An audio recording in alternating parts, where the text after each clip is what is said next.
What's up to all of my Geminis out there? Welcome to Pulse of the Cosmos. I am your astrologer, Emily, and today we are going to be taking a look at the astrology surrounding this upcoming full moon happening in Pisces. So this is going to be happening on September 1st or 2nd of 2020, depending on where you are in the world. And for you guys, my Geminis, this is your 10th house. So this is your career house. This is the house of your long-term goals, your ambitions, the world you're trying to create for yourself.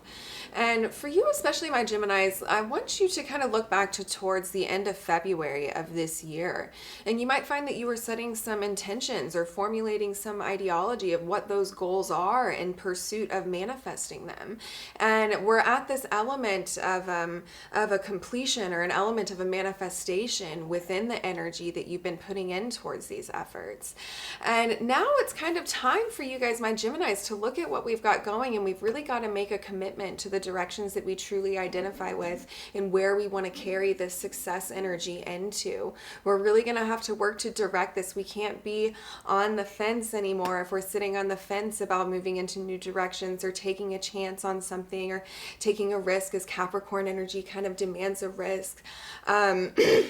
And just even leaning into that intuition, leaning into that inner guidance. Pisces is such an intuitive, such a psychic sign, and you'll find that your transcendental soul, that your higher self, you almost might even be able to feel the pulls and the directions that you're being impelled to grow into. And it's in stepping into that identity and committing to some sense of direction there. And we don't have to have the logic right all at once. We don't have to have everything figured out, but we've got to start moving a little bit purposefully into some of these new directions. And we have Venus opposing Saturn as well during this full moon. So Venus is over there in Cancer, and for you guys, this is your second house.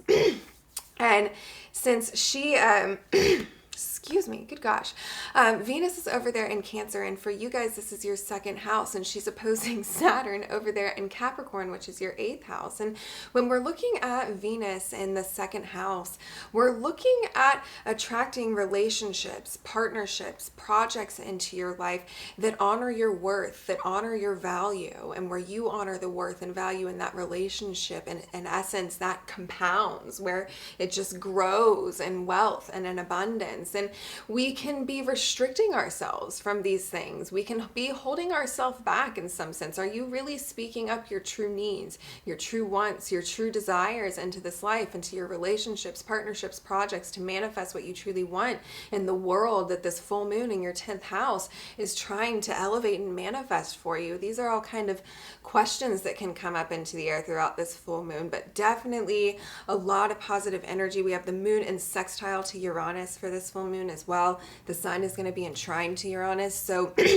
not only is our intuition heightened through this full moon and our psychic abilities heightened through this full moon, we also have, with this nice trine from the sun to Uranus, heightened perception and heightened even mental awareness can be going on. So all of these elements working together can bring about an immense sense of clarity if you're open to it, and if you're not allowing yourself to get lost in any kind of illusion or delusion or fantasy that's distracting you from what's going on at hand. So in any case, I'm going to pull from the cards. My dog's drinking water.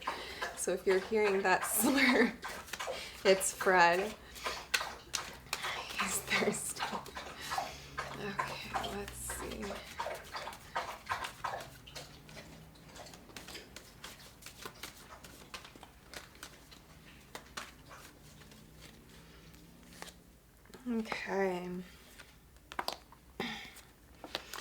Okay, so the first couple cards we pulled are the High Priestess reverse crossed by the Six of Wands reverse. So interesting. When we get the High Priestess reverse, sometimes this can be completely feeling lost and disconnected from your intuition. But there's another energy to this card that I'm really picking up, and that's kind of adding the missing element of we've got the intuition here with the High Priestess, so highly intuitive and kind of standing between the veil of the collective unconscious conscious waters and reality and tuning in to that frequency there. But when we're adding the missing elements, we're also adding a little bit of logic, which I know my Geminis love to do to the equation. So I'm really getting the energy from this that you're actually adding in the missing elements to this intuition. You might be feeling pretty intuitively connected, and you as a Gemini are needing some logic to support that. And I think there might be some logic to support that coming through the inspiration and through the divinity of this full moon in Pisces. And when we get the Six of Wands reverse coming up next is the challenge. You can feel like you're not reaching the sense of victory that you want in this life right now, or you can feel just stagnated. You might not feel completely lost and completely defeated, but might be a feeling of stagnation. And that could be very well connected to the kind of waiting for kind of the marriage of the mental and spiritual mind to come together here. And when these things come together, the vision will become very much more clear, especially through the energy of this full moon, if we're letting it work that way in our lives. And ultimately, this does come to a place where the blindfold is going to come off for you.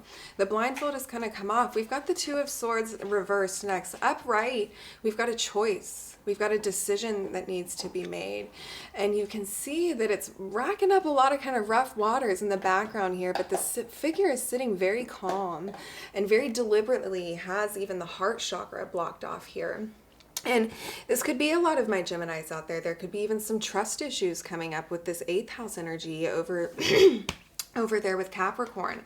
And so this could be kind of the release of some of those trust issues, the purposeful taking off of this blindfold, and the I'm going to make the decisions in my life that I feel like are guiding me to my highest, most divine destiny. And I'm not going to let fear, I'm not going to let restrictions, I'm not going to let anything kind of hold me back from moving into and exploring this space. It's kind of feeling your calling, really connecting with your inner soul there. But in any case, I love you guys all so much, my Geminis out there. I hope you're doing well, and I will see you next time.